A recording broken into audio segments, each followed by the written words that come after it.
My name is Georgia. I work for ELAT, and we provide a suite to our clients. Yes, I'm Tom. I work at Brent, Wandsworth and Westminster Mines. I'm a community programs coordinator. So obviously Mines a mental health charity, and I support people to get involved in meaningful activity, volunteering and also paid work, which allows me to work on the ESF Gold project. So my name's Liz Sewell, and I am the director of Bellina, and we run the Get Ready for Work programme under the Sweet umbrella. My name is Anila Saif. I'm working for Bellina Consulting as engagement advisor. My name is Nisha Diaz. I'm an employment advisor for PDT. My name is Gosia Banach, and I work as employment advisor at the UPG Urban Partnership Group in West London.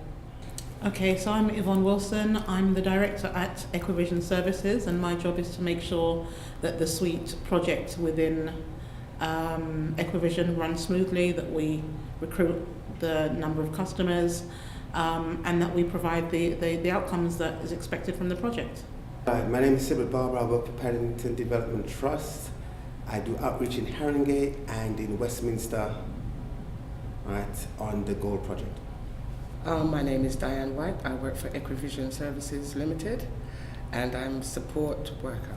We've been on this project for a couple of years now, and it's now producing some great results. The project itself allows me to work with people on a one-to-one basis, which without that funding from ESF Gold I wouldn't be able to do.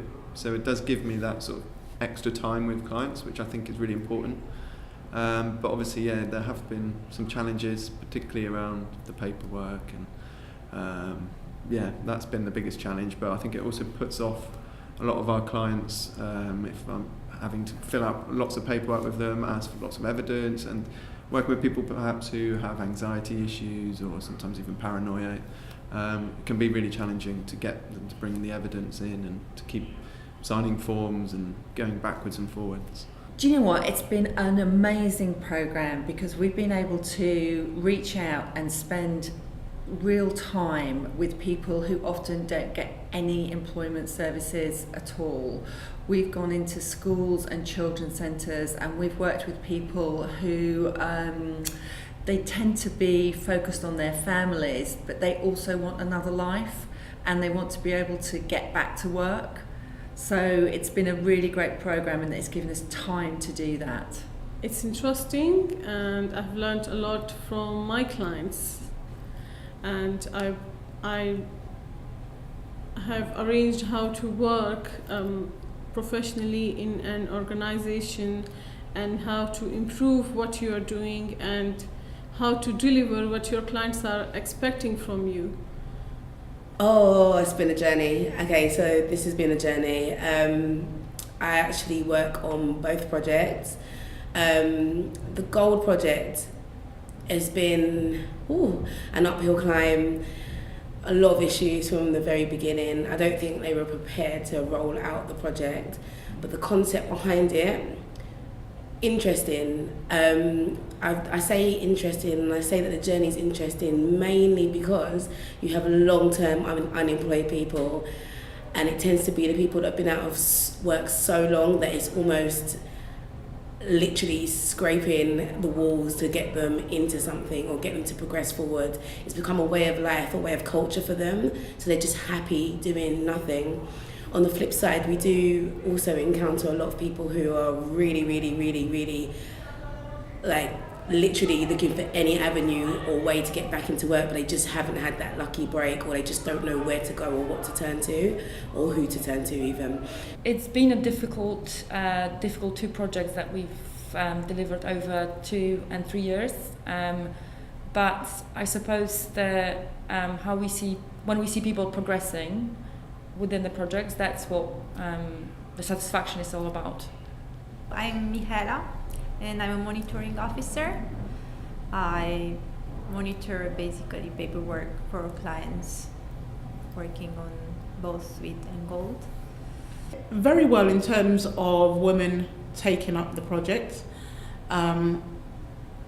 really good project in terms of the fact that we can be really creative in actually achieving those outcomes.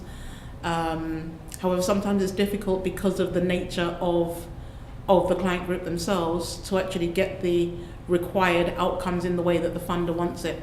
But we've been fortunate enough to do some really good projects and engage a lot of women. We go into the schools, we go into Job Centre Plus, so we actually have a really good cohort of people.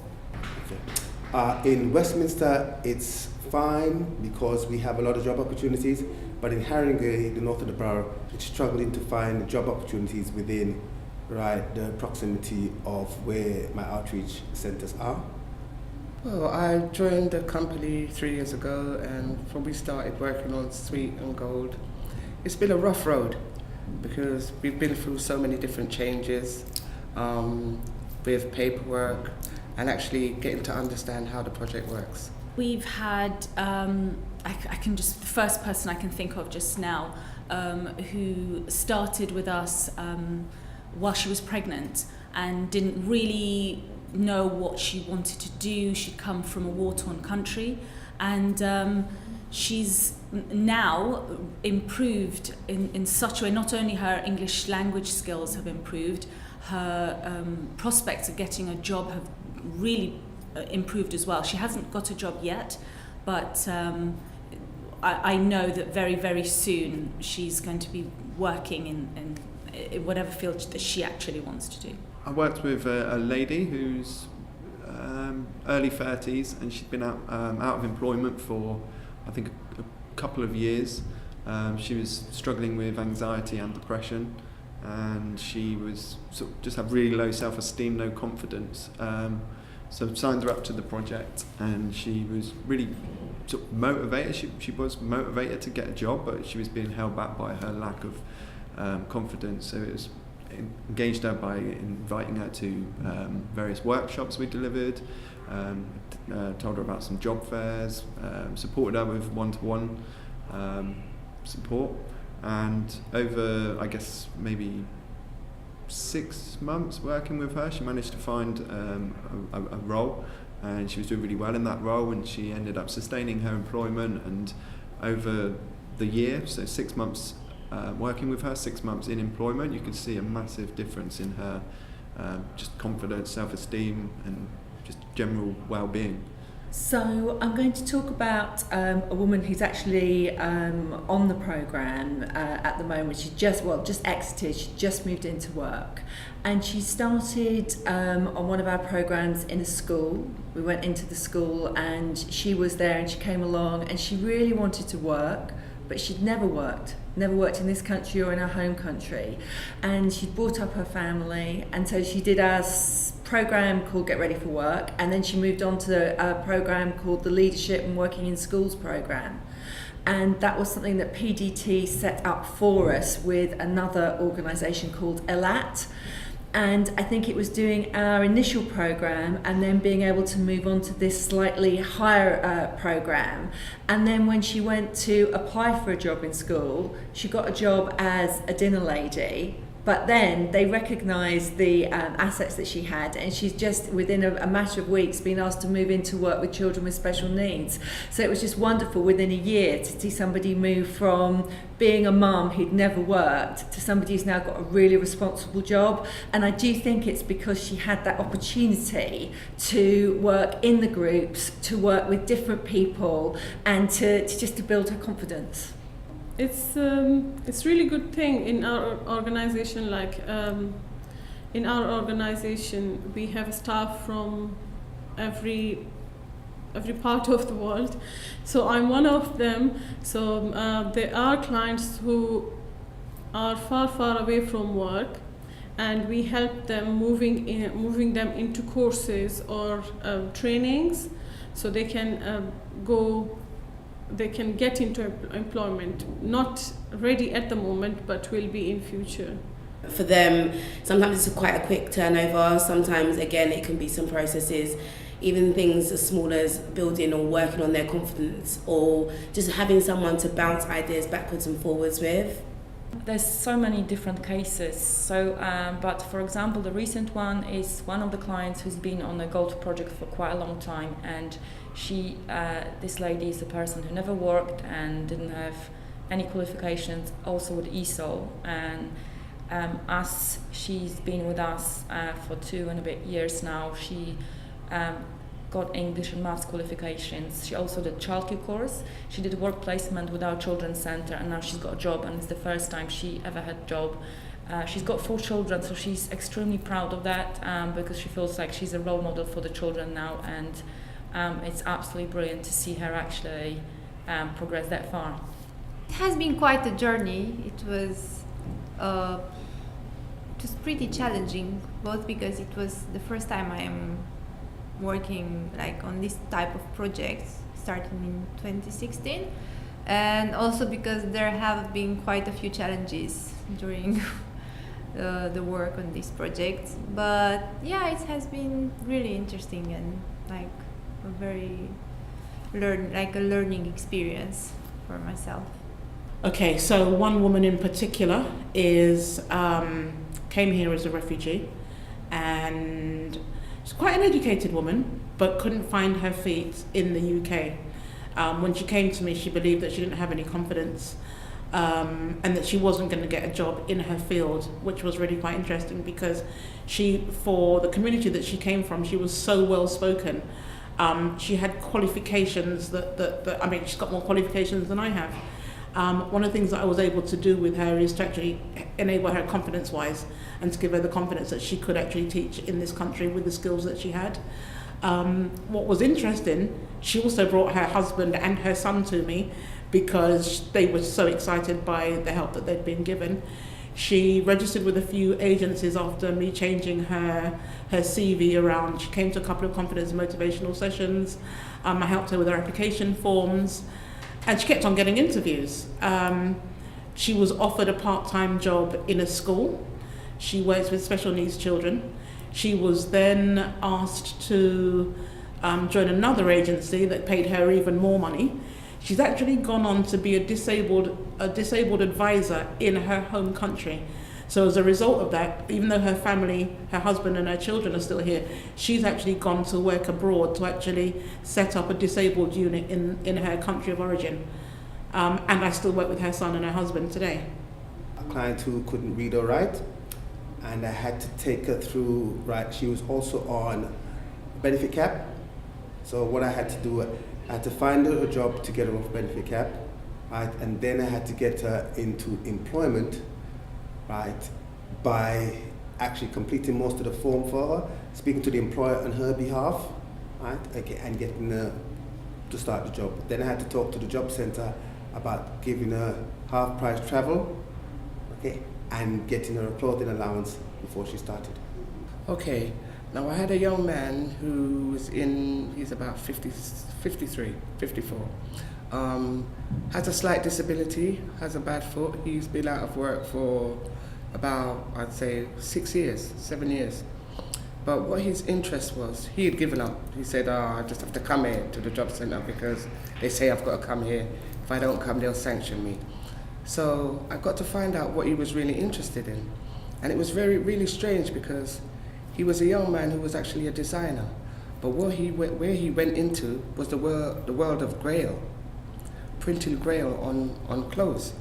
Now Grail deals with blind people. It's blind people's gadgets that they use and how they can identify by print, etc. So he says to me, you know, he'd like to kind of start his own company. So I took him through the motions, and one week he came, he says, I'm fed up already. I said to him, be patient. Let's just find the right channels. So what we've done, I found the course for him to get into, for him to actually get taught how to market his products that he's got. And we set up his company, registered his company, got him on IPO, and then from that, he set up his website, and from there, he's just had people from all over. He's going to all these big seminars now. People are inviting him to come to give talks about what he does, and he's getting funding. So now he's setting up his self-employment. This is the last part we're at now. We're just doing all his self-employment, and then he's off benefits. But it's like he's a new man, a totally different person. His whole mindset, his way of thinking, off the wall. It's lovely. And it's so satisfying to see it.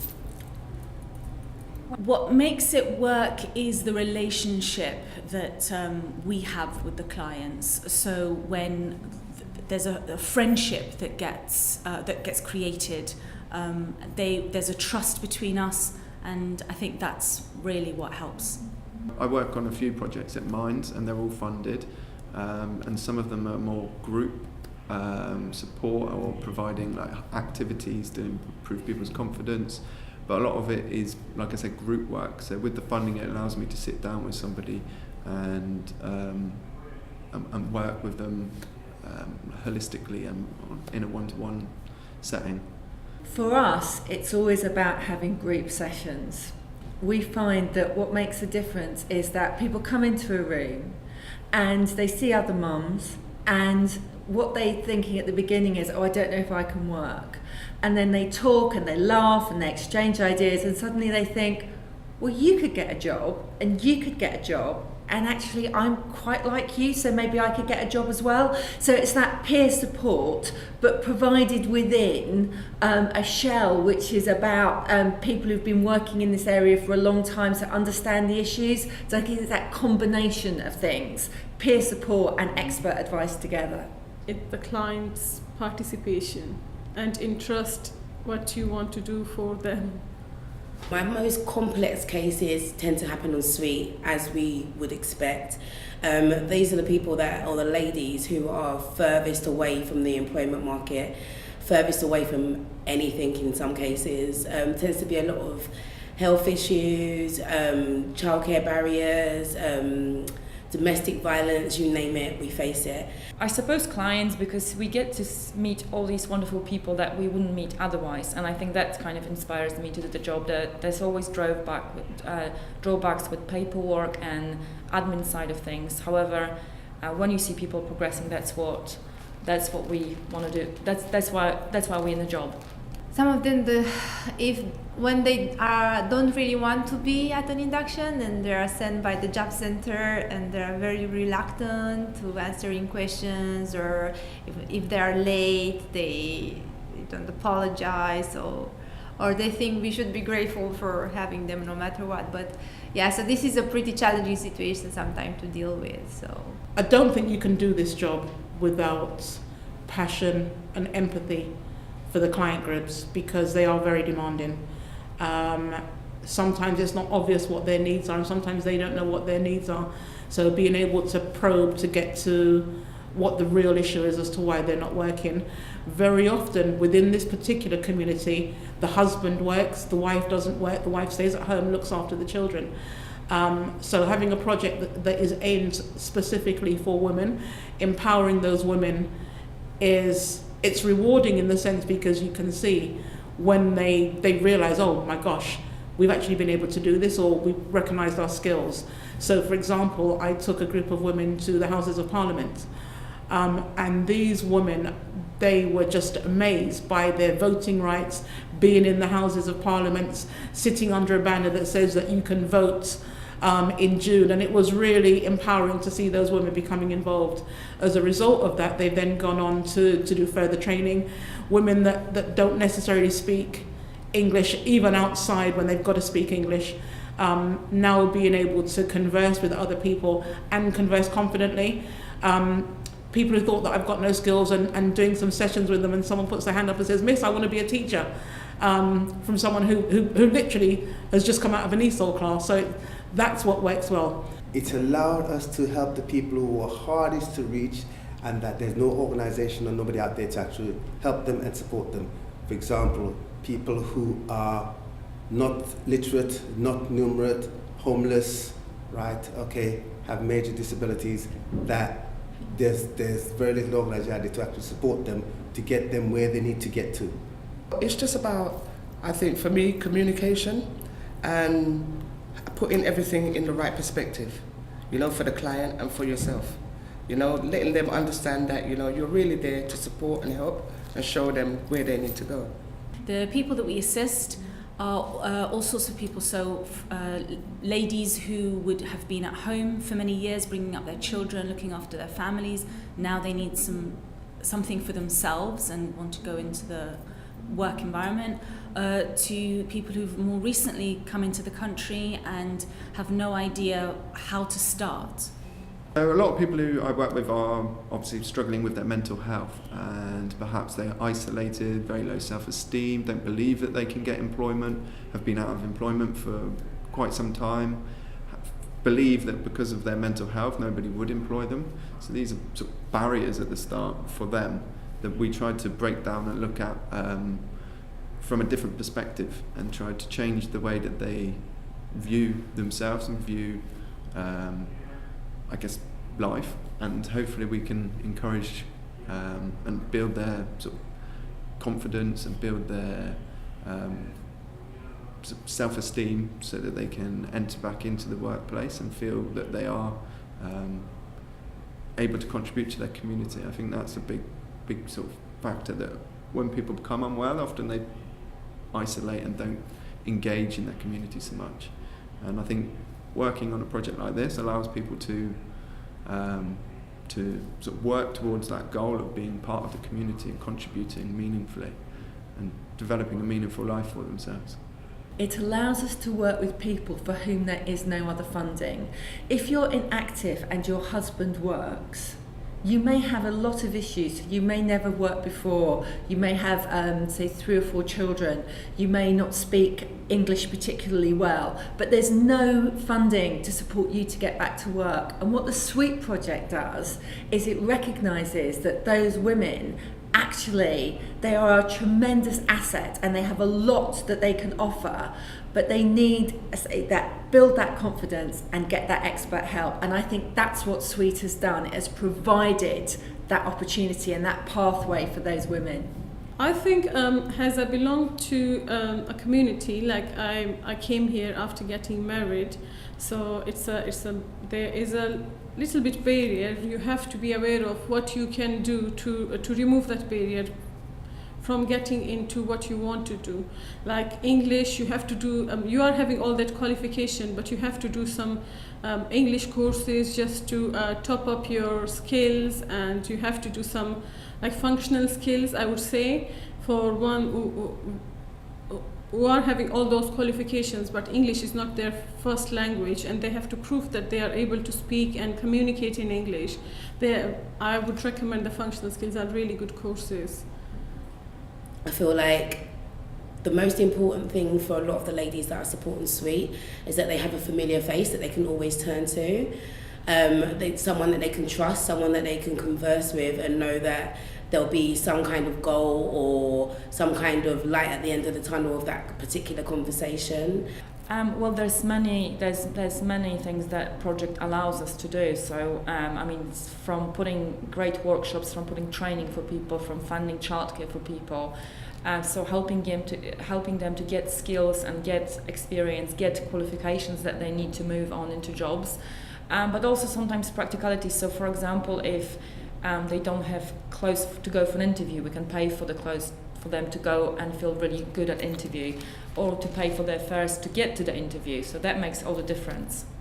I feel it's like we had quite a few work placements, so I feel that for people who had been unemployed for quite a while, for years, or had never worked maybe, it was a very safe environment for them to start like opening up and try to go a bit out of their safe zone and try to experience like new roles. And it was really satisfying to see them grow and become more relaxed and open to challenges. Where it doesn't work well, I would say, is really getting information back from them. In a lot of cases, they're very frightened of establishments, of giving out their personal data, providing passport details, and they're very reluctant to give that information. Also, one of the issues might be in terms of them coming back to tell us where they've gone on to, because they want to know where we're going to send their information to. And I suppose because of the environments that a lot of them are coming from, they're very skeptical of people in power, or what they perceive to be power. Whereas for me, it's not a power struggle. I'm here to help you, and seeing me not as an agency that wants their details or their information for anything sinister. It's the time and the effort that you put into that job, right, and the satisfaction you get out of it. The project allows us to work with people who are less advantaged and give people who are not really getting a chance or who don't feel that confidence that they can really go out there and help themselves. That's what the project does for us. People who have been at home for many years, bringing up children, now they want some time for themselves.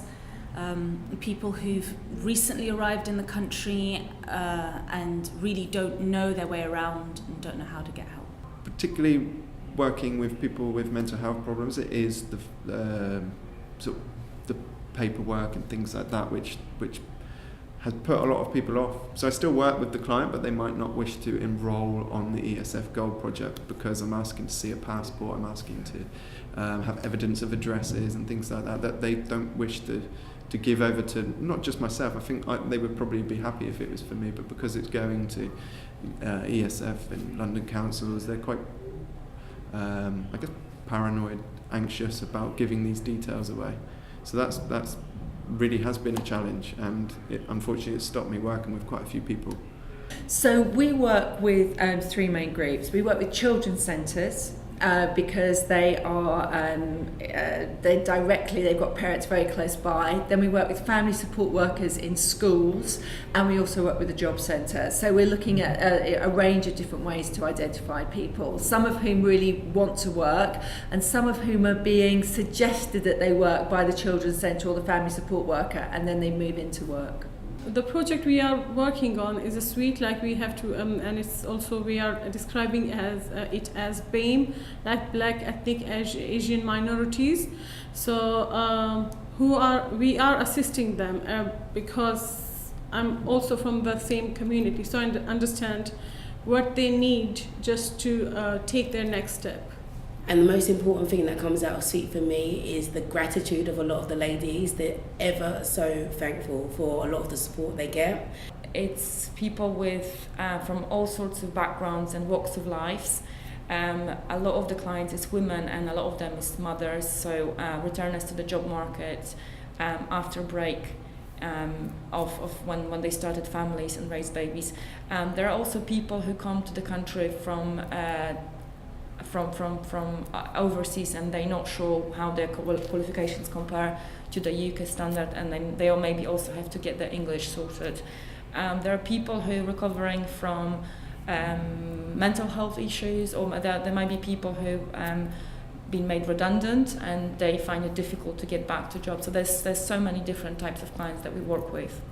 Oh, I think mostly with Sweet, I do think it allows to focus a lot more on the quality and on the individual.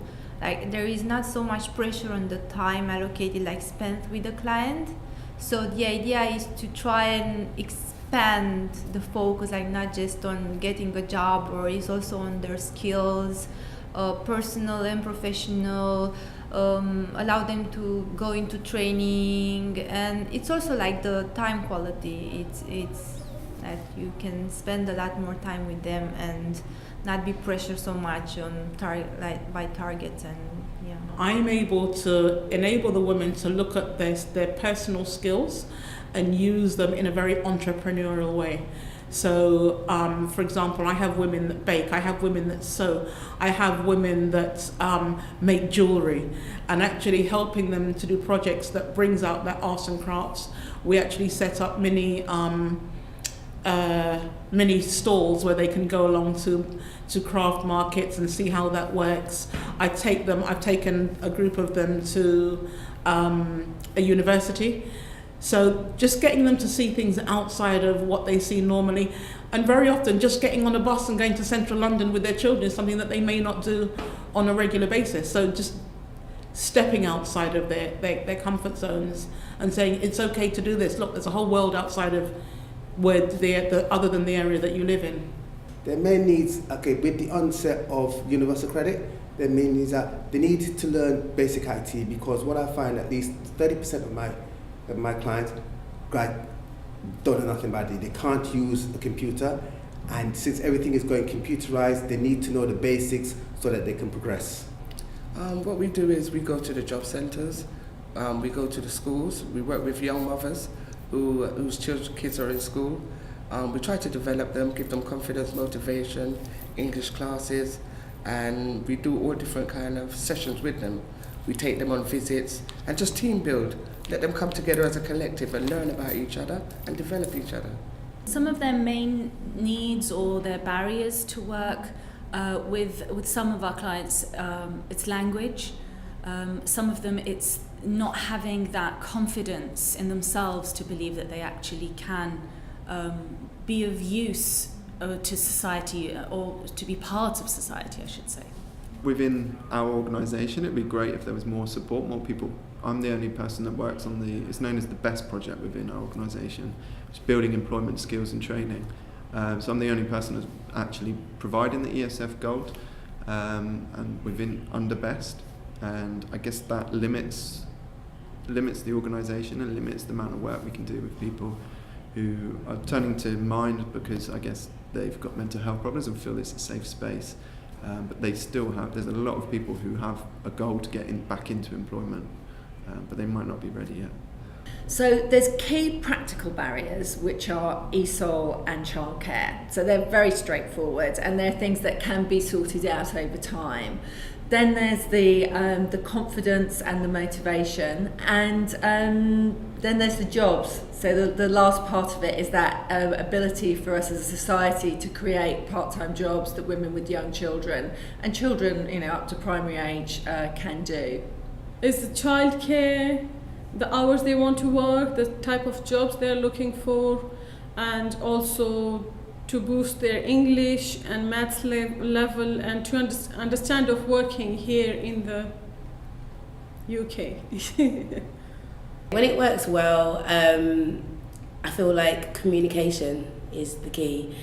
I feel like it's always a situation where I've communicated very well, which I tend to do naturally, but also when they have been open and willing to communicate, engage, tell me when things are going right, tell me when things are going wrong, let me know about things in time rather than just waiting to the last minute and panicking or just not telling me anything at all and just completely dropping off program.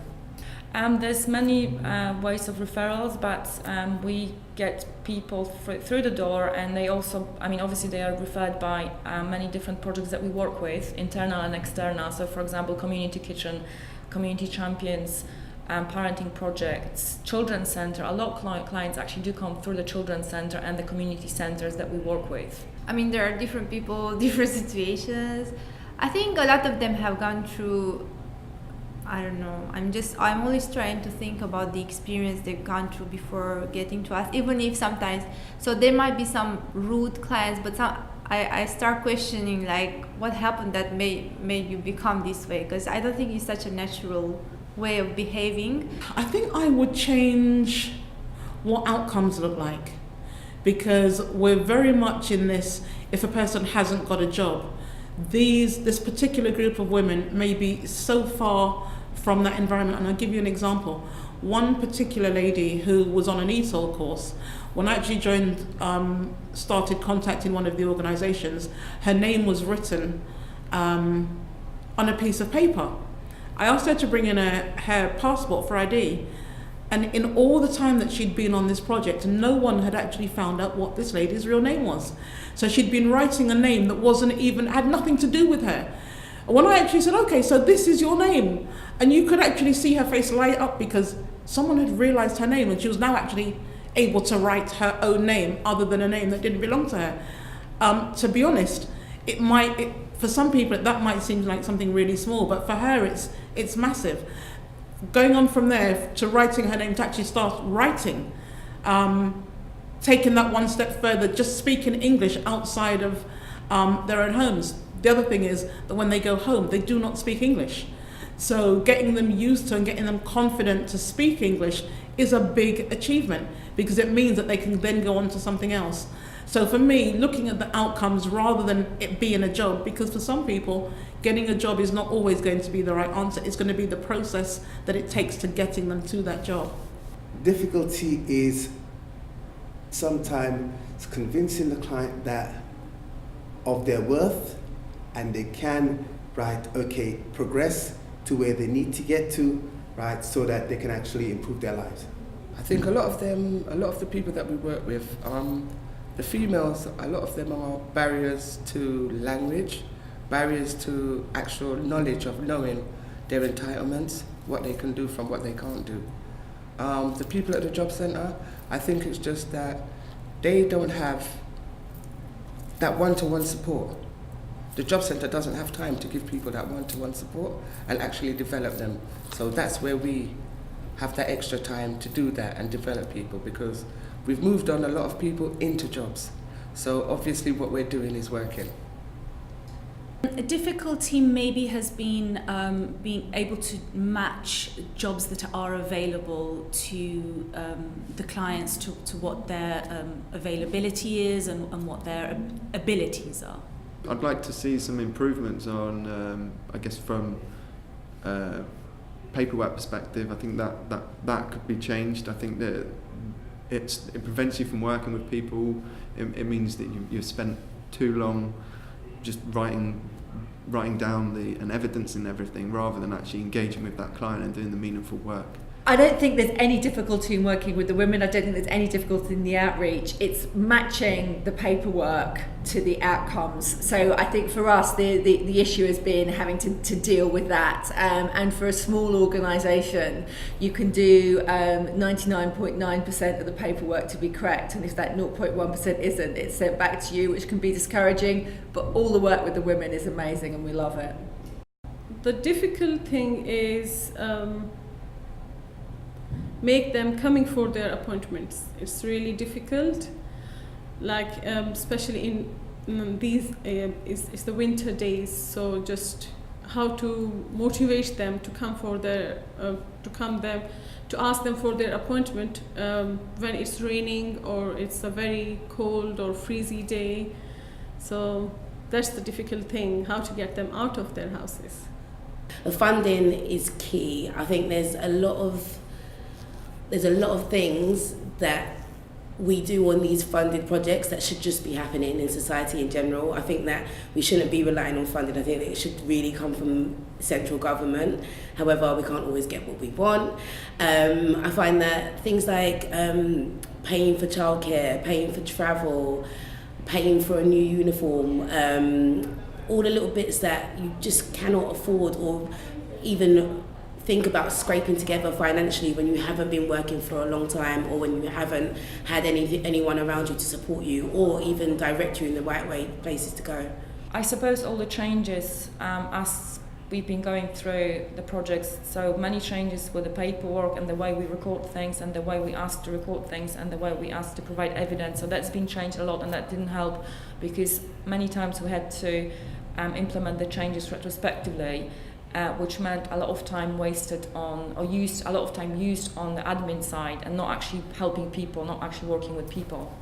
I feel like, honestly, I know we do like we have to focus on the advisor role, like maybe creating CVs or helping them professionally, but I think the first few sessions are more about the personal barriers of the client, because they come up with a lot of personal stories that seem to be actually the main barriers, and then we have to focus also on the professional side, but most of the times it's also about the personal barriers, not just professional. So paperwork, always paperwork, and it's unfortunate because the time that we spend on paperwork takes away the time that we actually work with the clients. And for me, one of my biggest things is about trying to be holistic.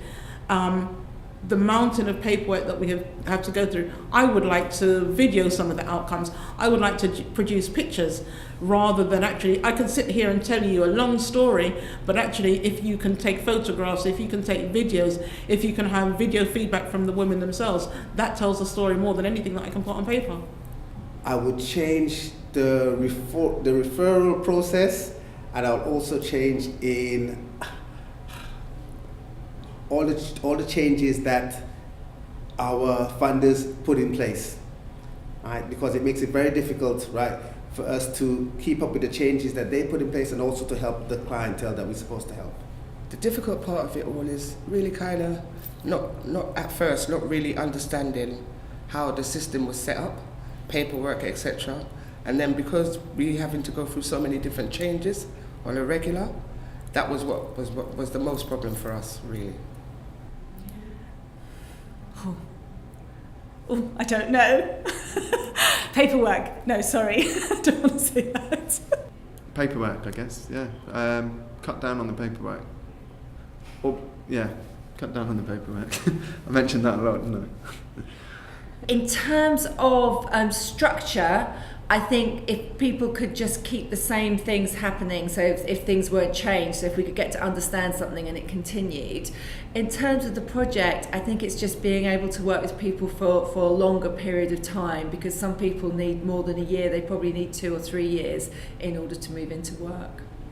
Sometimes we are organizing very big events for our clients, and we are advertising them in every way. Like, we are sending them text messages, we are calling them, we are inviting them on WhatsApp groups, we are sending them emails, letters, but still if they didn't come for that event, it's really disappointing.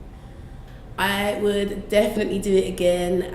I think the only thing I miss on Golden Suite is the youth. That's another big part of my interest. I would definitely do it again. Definitely an empath by nature, definitely love helping people, and definitely like seeing my clients go on to progress to pastures new. I would definitely simplify the paperwork. I mean, that would be the ideal change that I would do. I think I would keep the team the same. PDT's been great in supporting us, and although they are the ones who have to, send us emails and make phone calls with the changes and give us. Sometimes it's difficult to find a balance between the quantity of the people we have to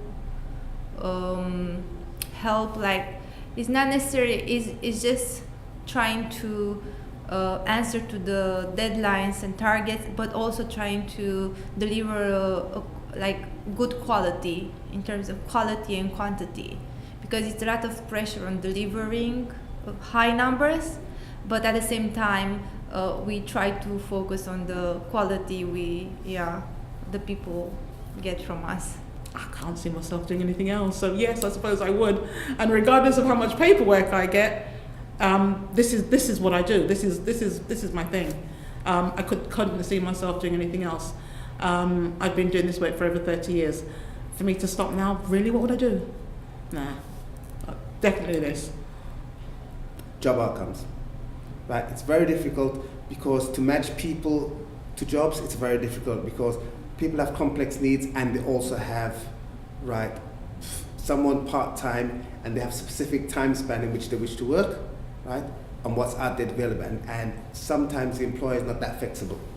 I'd like us to have a more open platform, right? Maybe we need more funding to be able to take more time out to help people, because like they say, 6 hours isn't really enough to identify a person or to develop them how you'd really want to develop them.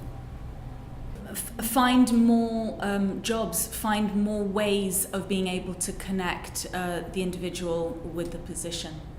I say frustrations aren't around the activity, frustrations are with the bureaucracy. I would love to make them motivated that nothing is impossible and they can do it if they just take little steps. The travelling. I feel like the geographical breakdowns for some of these projects are so big. They're so big. They're literally just so big. So the north/west or the central or whatever they put the labels, whatever label they put to it, it doesn't necessarily reflect the natural sort of boundaries of some of the boroughs. So I find myself leaving southeast London in the morning to travel all the way up to Barnet, bypassing my own office, going to the very end of Barnet just to deliver sessions, which again is not a problem. However, I just find that I think the clusters should be a bit smaller and a bit more knitted together, bound together. But the paperwork, the simplified paperwork, that would be great. I don't know. I think I honestly I'm not sure the people who some of the founders we had. I mean, I think it would be good for them to go through all this experience of being first maybe a client then an advisor and actually work with the people on the ground before they start writing all this paperwork and these rules. I understand the idea and the logic behind like making it I don't know, easier for the funding, but at the same time I feel there are some rules and some it's like seeing more the numbers than the people behind. So I think this should be more, they should have more experience like with the people to see the actual process and how much time it's actually invested before coming up with the deadlines and the minimum amount of hours we should spend with the clients before actually they can actually get the job. Paperwork. Yes. Because if it helps somebody to actually improve their lives and move forward, themselves and their family, because it's a knock-on effect, yes, I would. Paperwork.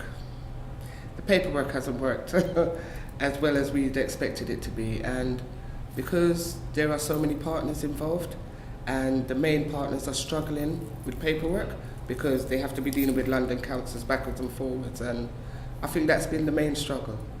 But other than that, the project's been beautiful. We maybe haven't been able to tap into enough clients in the area. Maybe we believe that there are more people that do need help and we've not been able to connect with them. We would love to do it again, and we're working in Hillingdon, which is a borough that doesn't get a lot of attention. In fact, a lot of people don't even know what Hillingdon is. So it's been lovely to develop our project out there and create the links, and I think a 3-year project is great for doing that, but if it were extended, it would allow us to really get going with people like the college, who we've now developed really good links with, the local authority. All those things take time to bed in, and we really feel we're there now. I would like to change people's mentality about looking at the world. What I would expect if the project starts, that we given paperwork and we given ways of recording our work, and then that goes throughout. However, for example, on the Suite project, we are on the version 12 of enrollment form. That's 2 years and a half into the project. So I think it's a bit extensive. Yeah, I think, yeah. It was a lot of learning too. I think especially like in working with so many types of people. It was also like a learning experience for myself because I've been through so many different situations, like even on an emotional level. So both like personal, emotional, and professional. So yeah, I think there have been very like fulfilling 2 years. Yeah. I've been doing this kind of work now for about 30 years, and if I'm going to be honest, I found this particular project quite difficult because of the amount of change within the paperwork and how laborious it is. And I know that everything is about evidence, but I think that we're so reliant on getting the evidence, it's as though we don't trust ourselves to do the work. People that are in this job do it for the passion of it. Small organisations like myself can't afford to get it wrong because we'd have no business. So for me, yes, I'm going to do this. Yes, I always want to make sure I will always have stories, I will always have evidence.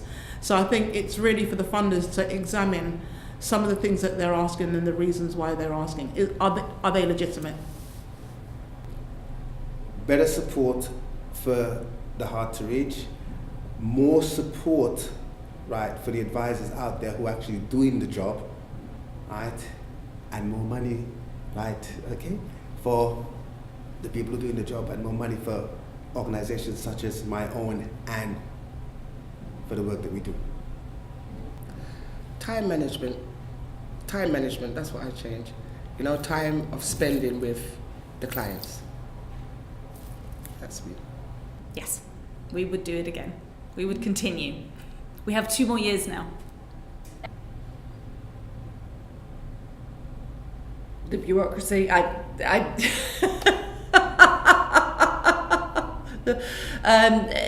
that everything has to be 100% on paperwork.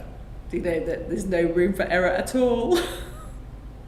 It's always like the first thing that comes into my mind is always paperwork, because we had to reduce so much, and I felt that we wasted a lot of time that honestly I think it could have been avoided. But now I try not to think so much about it anymore, because otherwise I just get frustrated for this. I think it's definitely the paperwork. It's always going to be the paperwork. Oh yes, definitely. Let us get on with it. Stop being so pedantic about the paperwork and logo sizes. It's not like changing paperwork. It's like, if it's possible to stay the same, not to change so often, because they tend to change. It's like the rules so much that I think it's not about changing paperwork. It's like, if it's possible to stay the same, so we can actually focusing on working with the client, not on focusing which boxes should we tick or not. So this would be